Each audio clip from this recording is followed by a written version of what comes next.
Hello friend, आपको पता होगा रेलवे प्रोजेक्ट को पूरा करने में कई सालों का वक्त लग जाता है।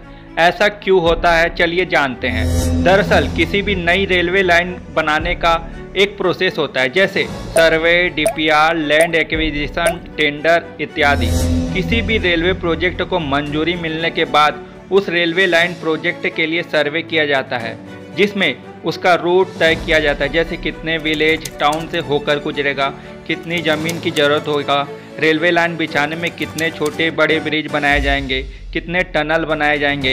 इसकी पूरी डिटेल प्रोजेक्ट रिपोर्ट तैयार की जाती है, जिसमें इस रेलवे प्रोजेक्ट को बनने में कितना खर्चा होगा इसकी जानकारी होती है। जैसे ही इसका डिटेल प्रोजेक्ट रिपोर्ट तैयार हो जाता है, इसे रेल मंत्रालय को अप्रूवल के लिए भेज दिया जाता है।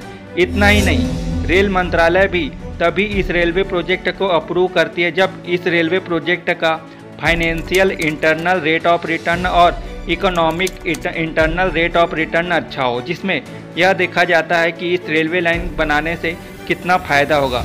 इसके बाद ही इस रेलवे प्रोजेक्ट के लिए फाइनल मंजूरी मिलती है।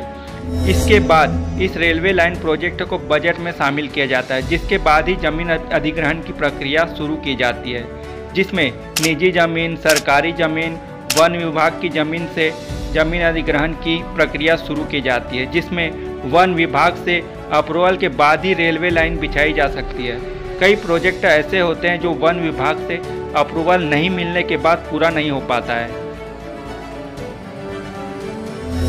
रेलवे लाइन बिछाने के लिए कम से कम 90% जमीन अधिग्रहण होने के बाद ही रेलवे लाइन बिछाया जा सकता है। जमीन अधिग्रहण पूरा होने के बाद गवर्नमेंट टेंडर निकालती है, जिसमें कम बोली लगाने वाली कंपनी को गवर्नमेंट टेंडर देती है, जिसके बाद ही रेलवे लाइन बिछाने के काम को शुरू किया जाता है। क्योंकि रेलवे लाइन बिछाने में कई करोड़ रुपए का खर्चा आता है, जिसमें गवर्नमेंट थोड़ा थोड़ा अमाउंट रिलीज़ करती है, जिससे इस रेलवे प्रोजेक्ट को पूरा किया जा सके। अगर ऑन एंड एवरेज देखा जाए तो किसी भी रेलवे प्रोजेक्ट को सर्वे से लेकर कंप्लीट होने का प्रोसेस देखा जाए तो इस रेलवे प्रोजेक्ट को पूरा करने में कम से कम 5-6 वर्ष का समय लग जाता है, या तो उससे अधिक भी लग जाता है। भारत में 1 किलोमीटर रेलवे लाइन बिछाने में लगभग 8 से 15 करोड़ रुपए का खर्च आ जाता है, जिससे जमीन अधिग्रहण में लगने वाला खर्च अलग होता है। आपको यह वीडियो अच्छी लगी तो मेरे चैनल को सब्सक्राइब कीजिए और लाइक एंड शेयर करना ना भूलें। धन्यवाद।